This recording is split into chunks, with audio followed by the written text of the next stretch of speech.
Kalian tahu, gara-gara Rosario mengajukan pra-peradilan sampai 5 kali, selain Tima, ternyata ada lagi orang yang terinspirasi.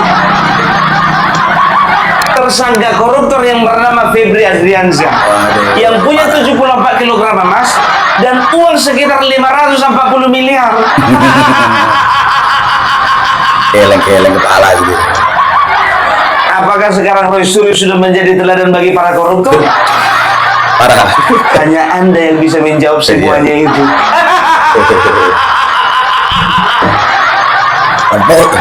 Iya kan, cuma bayangkan kalian, Roy Suryo aja bisa berapi sampai 5 kali. Padahal kasusnya remeh-temeh, apalagi kayak begini. Ini yang kita takutkan ya, ketika ya permasalahan remeh-temeh seperti ijazah sudah dipermainkan, apalagi kasus-kasus besar seperti ini. Yang jadi pertanyaan, antara Roy Suryo dengan Febri Adriansyah, yang mana sekarang gurunya, yang mana sekarang ini muridnya?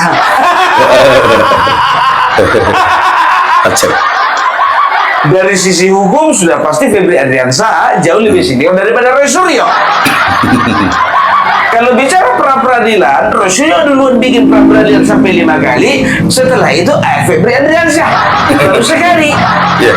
Tapi ingat, Febri Adriansyah mengajukan pra-peradilan ya dalam kaitannya dengan penetapan tersangka, bukan masalah ganti rugi. Yakin aku gak akan pernah dia memprofitkan masalah ganti rugi, cekalan, pemborgolan, dan lain sebagainya. Tim kuasa hukum mantan Jampitsus Febri Adriansyah mendaftarkan permohonan pra-peradilan kliennya Febri pada Rabu siang. Kuasa hukum menyebut jika langkah ini bukan untuk menghindari proses hukum, tetapi menguji proses penyidikan. Roy Suryo juga bilang begitu kemarin. Ini bukan pengisu, bukan ulur-ulur waktu. Ini menguji apakah penetapan tersangka ini sah atau tidak.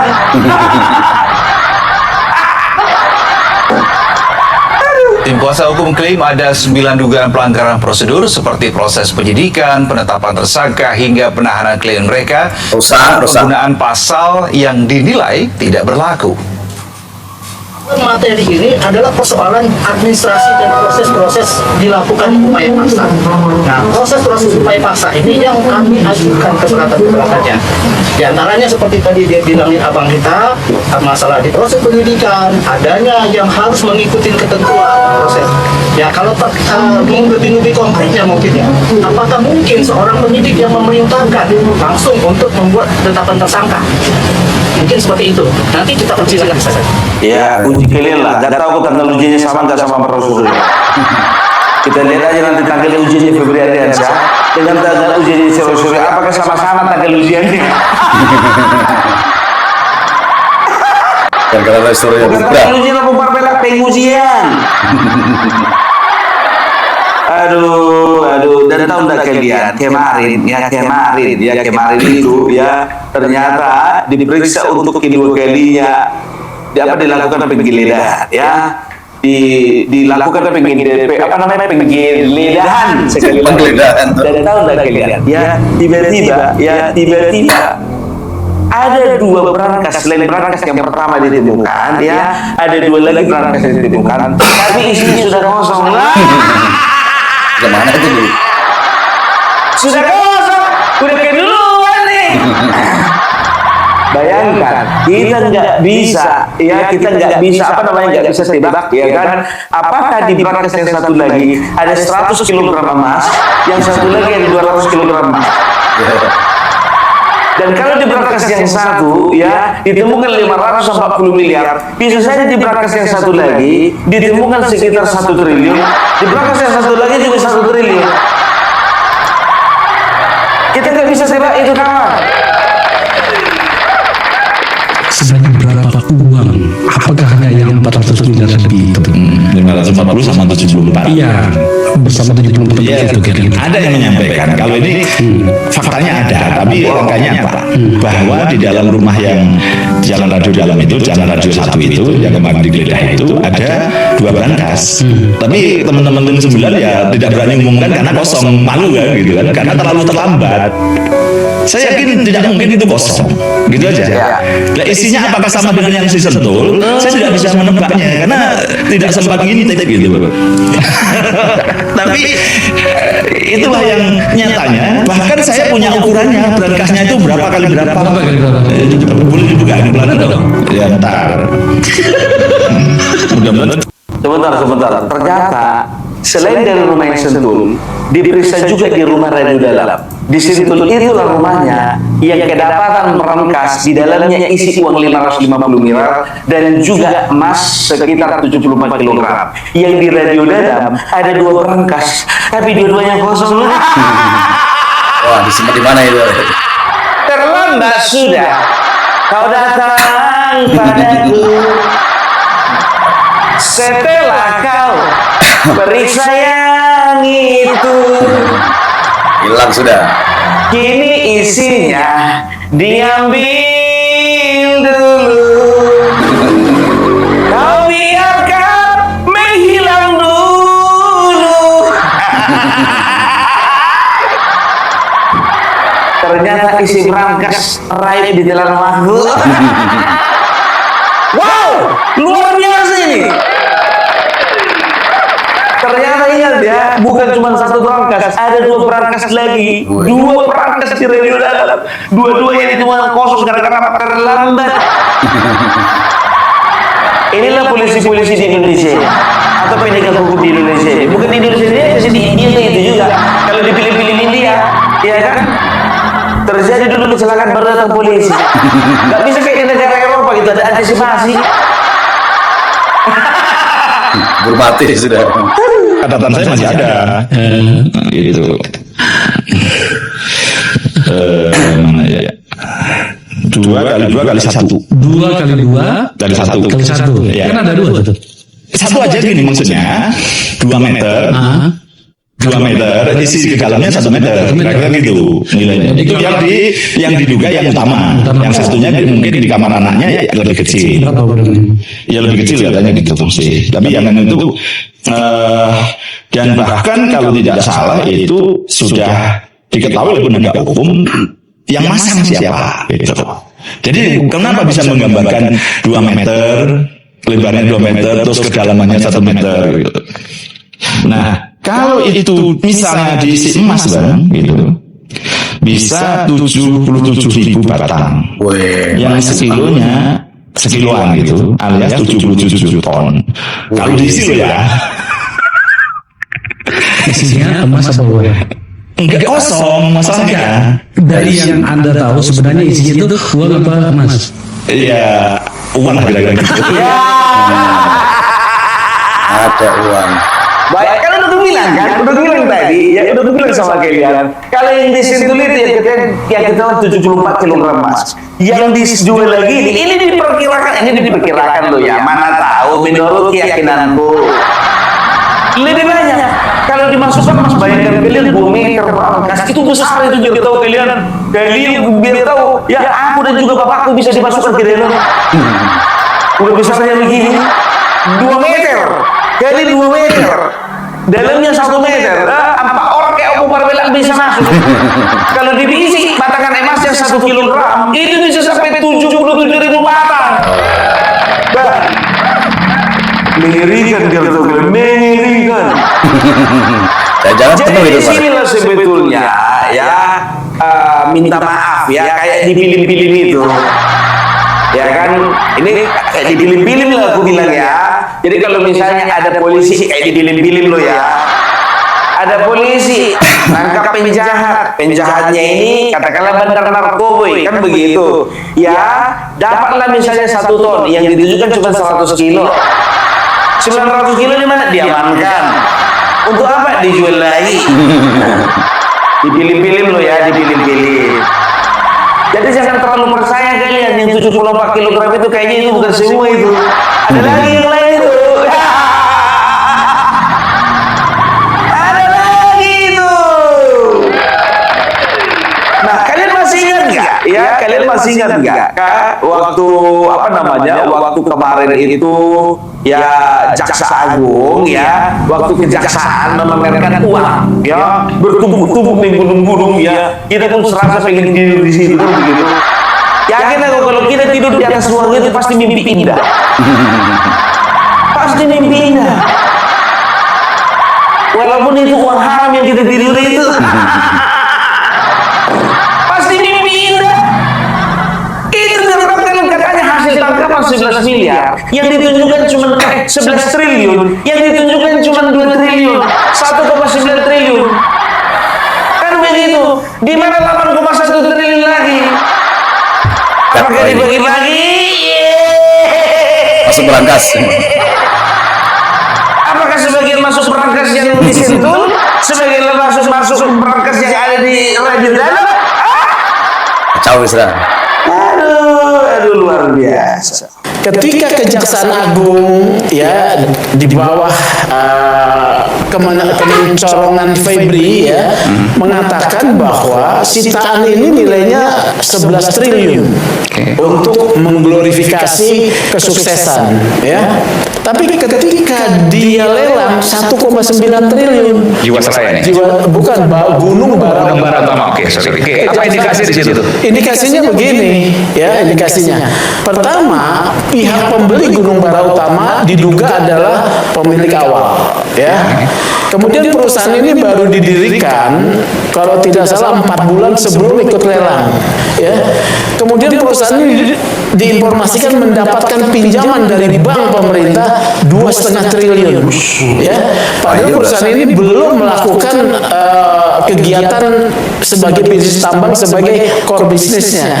Kemudian kami dapatkan data direktur perusahaan ini sebagai pemegang saham mayoritas itu seorang yang pembayaran pajaknya saja rekeningnya saja kecil, rumahnya juga kecil, ya. Ini kan indikasi-indikasi ya yang kami kemudian ungkap di Maret 2024 dalam satu diskusi publik. Kami kemudian ikuti terus gitu loh ya. Kenapa kami ikuti? Ini ada yang aneh nih. Di mana nih? Ada menelikung kewenangannya untuk kepentingan pribadi. Dengan pribadi lagi. Itu tadi yang ngomong itu adalah Sugeng Santosa, ya, ketua dari Indonesia Police Watch. Ya, jadi beliau ada kecurigaan ya 11 triliun yang katanya digadang-gadang adalah hasil tangkapan daripada Kejagung ya. Kenapa ini ditampilkan cuma 1,9, mana yang lain lagi? Harusnya kan ada dinampakkan begitu, walaupun dalam wujudnya apa? Wujudnya dalam mata emas kah, dalam dolar kah, dalam bentuk kambing kah, dalam bentuk sapi kah, udah terlanjur dibelikan kerbau kah, atau babi kah?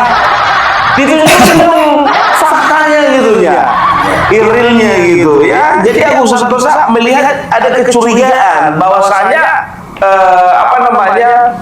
Febri Ardiansyah ini udah pemain lama ini. Aduh, ya kalau ngomongin masalah presiden, aduh, jujur aja lo aku bilang ya, sekuat-kuatnya ya seorang presiden memonitor kerja daripada lembaga di bawahnya ya, entah itu kementerian, entah Jaksa Agung, entah itu kepolisian ya, tapi pasti akan selalu ada cara untuk bermain. Namanya juga tikus got, nggak bisa lewat jalan yang bersih, jalan yang kotor.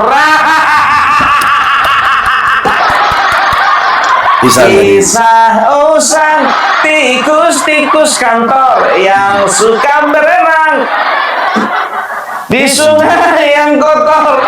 Sungai yang kotor. Tikus-tikus kantor itu. Aduh, ya. Jadi makanya ya, aku lucunya ini dari kemarin aku serukan ini ya, aku bukannya terlalu cinta sama Kapolri enggak, tapi lucunya si Febri Ardiansyah yang tertangkap melakukan korupsi ya, tapi yang diminta ganti masa Kapolri ya.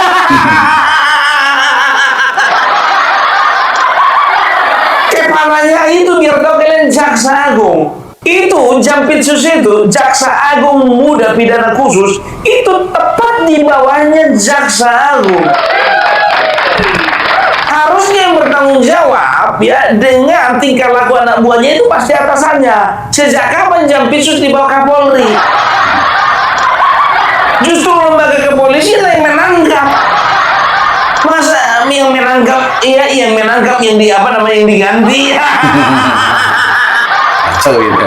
Makanya kemarin bukannya bilang apa, ya banyak sekali melakukan klarifikasi, termasuk Komisi 3 DPR RI. Bapak Habibur Rahman mengatakan jangan pernah mengatakan bahwasanya sudah keluar surpres surat presiden yang menyatakan pemberhentian daripada Listio Sigit Prabowo sebagai Kapolri. Tidak ada itu.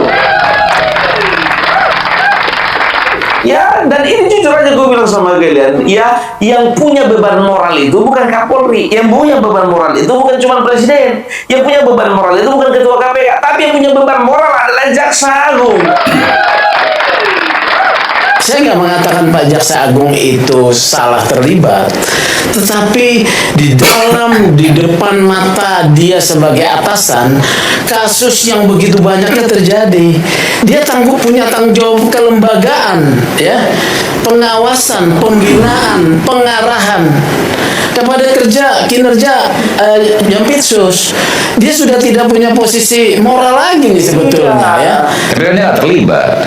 Loh, tidak terlibat tetapi dalam bentuk pengawasan tanggung jawab kelembagaan itu di depan matanya. Gitu loh, ya. Iya. Di depan Kalau matanya. seperti itu banyak dong pimpinan yang lain juga ada. Ada levelnya satu level nih. Oke. Pada satu level nih. Betul. Ya. Kalau masih misalnya 2-3 level tidak. Ini pada satu Betul, level ada ya. dan juga kapasitas profesionalismenya sama karena dia jaksa. Gitu. Ya, jaksa yang mengetahui bahwa postur kasus-kasus korupsi itu akan selalu ada ketika kasus besar TPPU. Ada pihak-pihak lain yang bisa diminta pertanggungjawaban.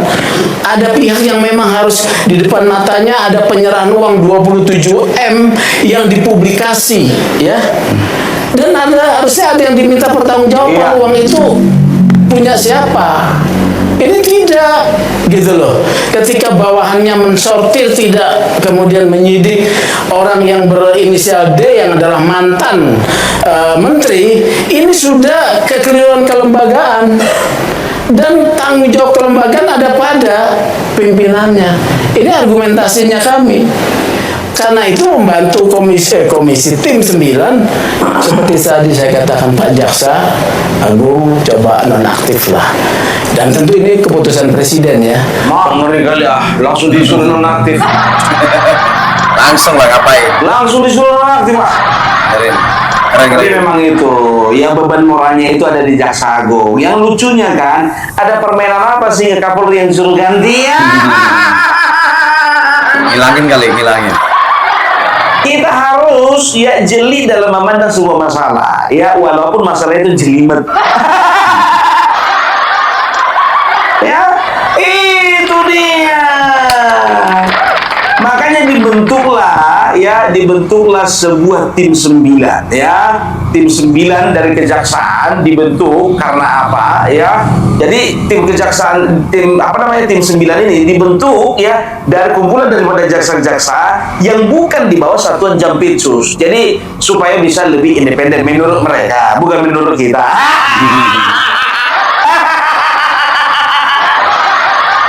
Kalau maunya kita seperti ini, maunya yang meriksa KPK, bukan jaksa sama jaksa, kan begitu? Ya, itu dia, ya. Gimana kita mau percaya? Mantan Jampitsus Febri Adriansyah resmi jadi target bidikan korpsnya sendiri. Kejaksaan Agung langsung mengambil langkah ekstrem dengan membentuk tim 9. Sebuah tim penyidik super independen yang diisi oleh 9 jaksa senior terpilih. Langkah ini jelas diambil untuk memotong kompas potensi konflik kepentingan. Makanya tidak ada satupun penyidik dari lingkungan Jampitsus yang dilibatkan dalam perburuan ini.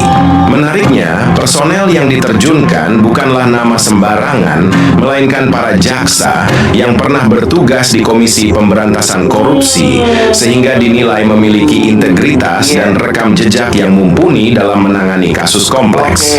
Dengan pengawasan ketat dari Polri, KPK, hingga DPR RI, taruhannya kini sangat tinggi. Apakah langkah radikal ini akan benar-benar menyeret sang mantan Jampitsus ke jeruji besi? Jadi ternyata 9 jaksa itu ya kayaknya nggak semua sih, tapi kayaknya sebagian besar ya adalah jaksa-jaksa alumni daripada KPK.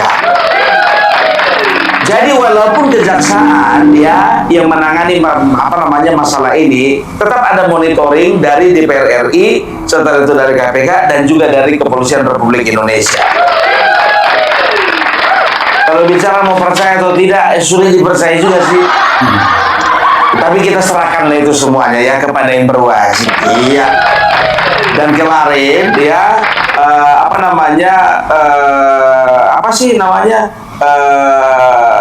waktu diperiksa oleh tim 9 ya, kelihatan sekali kemarin itu ya, keluar dia dari ruang pemeriksaan itu udah gak ada senyum. Udah nggak ada senyum, nggak ada senyum sama sekali. Kita lihat ini. Diperiksa 7 jam. Udah kayak penerbangan Jakarta Papua.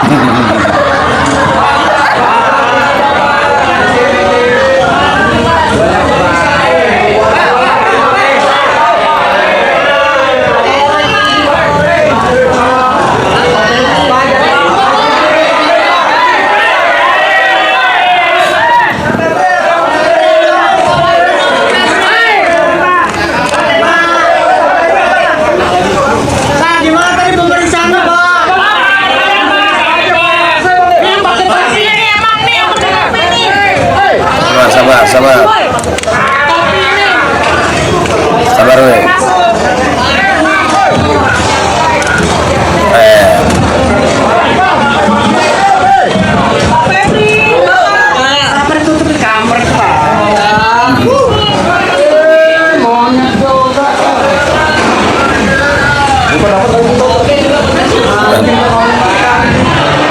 Ada kampret lah, ada monyet lah, ada anjing lah. Pantas sudah. Siapa yang ngomong gitu? Tapi kayaknya bukan yang wartawan sih. Enggak, wartawan nggak bakal ngomong begitu. Ya lihat sendiri ya. Jadi dia kehilangan senyum, nggak kayak waktu pertama kali. Ya, jadi nggak tahu ini benar atau tidak ya. Jadi 9 jaksa ini yang tergabung dalam tim 9 ini ya, mereka katanya serius untuk menangani kasusnya Febri ini. Karena apa? Mereka merasa dikhianati. Ya, betul nggak sih? Masa iya? Serius lah. Apakah dengan ini kemudian kita katakan bahwa Febri Ardiansyah sendiri dan dilepaskan oleh bekas institusinya? Ya kalau dari pengertian itu menurut saya ya, karena memang mereka juga jengkel, merasa yang tim 9 loh ya, sebagian besarnya dan beberapa yang lain juga merasa dikhianati. Dan itulah ketika kemudian pimpinan Kejaksaan Agung juga melepas pada pagi harinya. Ya ini barang ya sudah, gimana lagi? Tapi kemudian coba terjadi ya udahlah, daripada membuat malu gitu kan, di tangan di sini sekalian kita menunjukkan ingin. Kalau di tangan orang lain kan kesannya mereka tetap diserang terus. Tapi kalau yang nangani mereka dengan kondisi yang lebih bagus, lebih profesional, maka bahasanya kami juga bisa keras terhadap orang lain, juga keras terhadap diri sendiri. Gitu, ada beberapa yang punya, tapi juga ada yang pengen melindungi juga gitu loh. Jadi pengen dengan diambil nanti ditutup gitu, atau dilemahkan atau dikecilkan. Jadi ada yang berusaha ingin profesional, tapi ada juga ingin berusaha ingin melindungi. Makanya udah dibilang jangan di situ, kalau bisa di KPK. Tapi nggak apa-apa lah. Mau kita nggak percaya negara sendiri, mau kita percaya kayak gini modelannya. Dan kalian tahu kemarin itu, tahu gak kalian, salah satu ya kepala rumah tangga atau asistennya si Febri Ardiansyah ini ya kan ditemukan tewas ya di depan sebuah klinik. Ya bukan klinik klinik obat-obatan yang biasa gitu, atau klinik obat-obatan itu apotek gitu. Bukan klinik dokter umum, bukan, tapi di depan klinik kecantikan. Maaf ya, bukan sedang mengetahui ya almarhum dan juga keluarga, tidak, tapi sekarang yang kita ketahui ya permainan mereka yang terlalu vulgar.